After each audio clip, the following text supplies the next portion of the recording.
Un cordial saludo y bienvenidos a su programa Historia del Arte. El día de hoy tenemos la oportunidad de presentarte a un artista que hizo historia, alguien importante para la época del Renacimiento. Hablamos del pintor italiano Tiziano. Tiziano fue un pintor italiano del Renacimiento y uno de los mayores exponentes de la escuela veneciana. Tiziano nació en un pueblo italiano llamado Pieve di Cadore. Aproximadamente en el año de 1490, según algunas personas, había nacido, aunque yo hice creer que fue en 1475, para parecer más sabio e inspirar respeto. Viví en Pieve di Cadore, recibí mi primera formación en el taller de Giovanni Bellini, del que decidí retirarme a los 18 años para pertenecer a la escuela de Giorgione. Durante su carrera, se fue convirtiendo en el más influyente de los pintores de la escuela veneciana y en el más laureado de la República Serenísima en toda su historia. En 1518, para el altar mayor de la Basílica de Santa María Gloriosa dei Frari en Venecia, completó la Asunción de la Virgen, que aún permanece en ese lugar. Esta extraordinaria pieza del colorismo, realizada en una gran escala cromática, raramente usada en Italia anteriormente, causó sensación en su época. Sin saber el porqué de la decisión de abandonar el taller de Bellini, Tiziano partió a la escuela de Giorgione. Algo que marcaría su futuro estaba por comenzar. Giorgione causó en mí una profunda concepción poética. Como pueden ver en mis pinturas, cuando era joven, mayor aún en mi lienzo Amor Sagrado y Amor Profano, ya que éste me consagró como un maestro del desnudo femenino, además de mis pinturas de paisajes que los manifestaba con gran naturalidad. Tiziano, ¿eres tú el que colaboró con Giorgione en la realización de los frescos de la fachada del Fondaco dei Tedeschi y había realizado en Padua los milagros de San Antonio para la Escuela del Santo?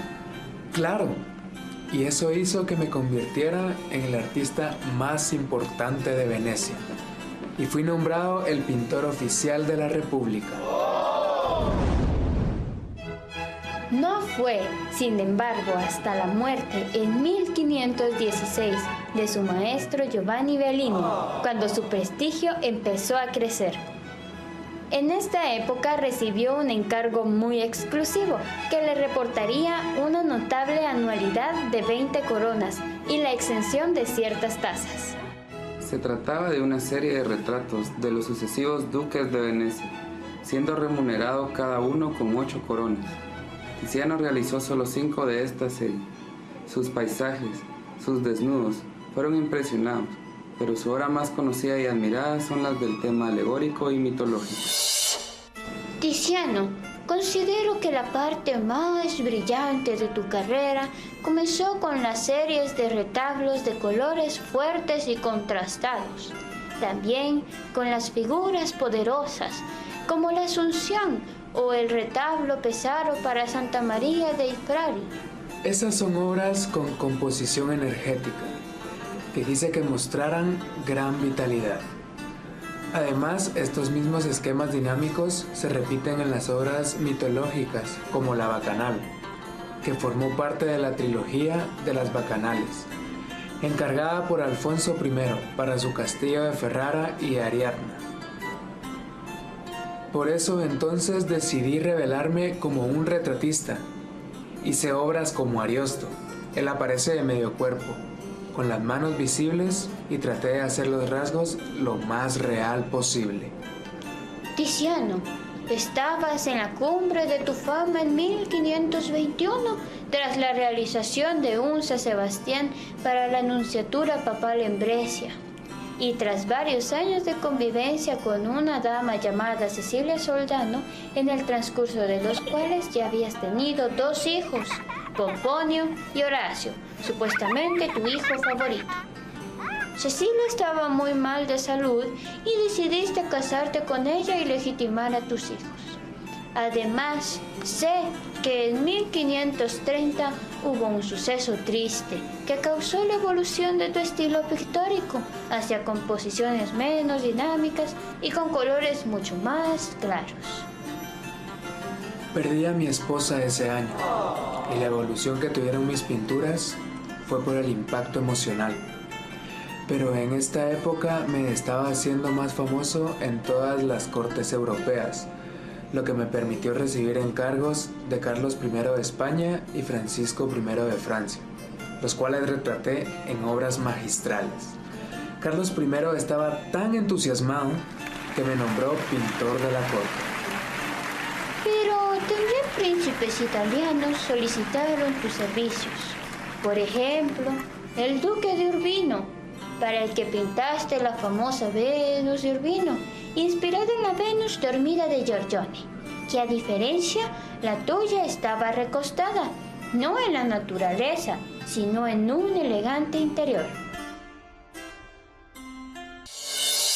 ¿Sabías que se cree desde 1963 que la Venus de Urbino de Tiziano podría ser un retrato de la duquesa Eleonora Gonzaga? Además, en el periodo de 1530 a 1550, Tiziano se dedicó a cultivar un estilo cada vez más dramático.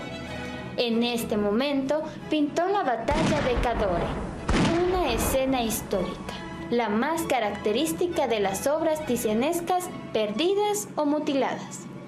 Rivaliza este lienzo con otras pinturas bélicas, como la batalla de Anghiari de Leonardo da Vinci o la batalla de Puente Milvio de Giulio Romano. La batalla de Cadore se destruyó en 1577 en el Palacio Ducal, junto con la mayoría de las pinturas antiguas que lo decoraban. Tiziano, dime, ¿y tú has viajado? En las décadas de 1530 y 1540 fui a Bolonia para realizar retratos del emperador Carlos V y del Papa Pablo III. Visité Roma, conocí a Miguel Ángel. Me reconocieron retratos como el de la emperatriz Isabel de Portugal y el del marqués del Basto arengando a sus tropas. ¿Y tus últimos días pasaste pintando algo espectacular? En mis últimos días elegí como lugar de enterramiento la capilla de la crucifixión de la iglesia de Santa María dei Frari, y para pagar ofrecí a la comunidad franciscana una pintura de la Piedad, que sería mi última obra. Decidí retratarme y a mi hijo Horacio ante el Salvador. Cuando iba a terminarlo, surgieron unas diferencias que hicieron que tomara la decisión de que me enterraran en mi pueblo natal.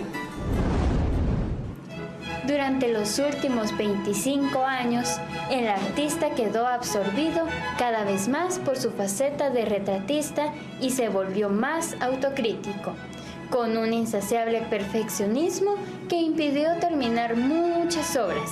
Algunas de ellas quedaron en su estudio durante al menos 10 años, durante los cuales no se cansaba de retocarlas, añadiéndoles constantemente nuevas expresiones más refinadas, concisas o sutiles. Como muchos de sus últimos trabajos, la última obra de Tiziano, La Piedad, es una dramática escena de sufrimiento en un ambiente nocturno. Además, en esta obra decidió retratar a su hijo favorito, Horacio, y a él mismo. Tiziano rondaba los 90 años cuando la peste negra asoló Venecia. Murió a consecuencia de la epidemia. Sus cenizas se encuentran en la iglesia de los Frari, a pesar de que tuvieron rencillas al momento de que él pintó La Piedad. La Piedad fue terminada por Parma el Joven. En principio nada especial adornaba su tumba, hasta que el gobierno austriaco que invadió Venecia a finales del siglo XVIII encargó a Antonio Canova un monumento conmemorativo que fue terminado en 1795. Así es como concluimos la historia de un personaje importante para el Renacimiento y el arte. Los esperamos en nuestro próximo programa. Gracias por su sintonía.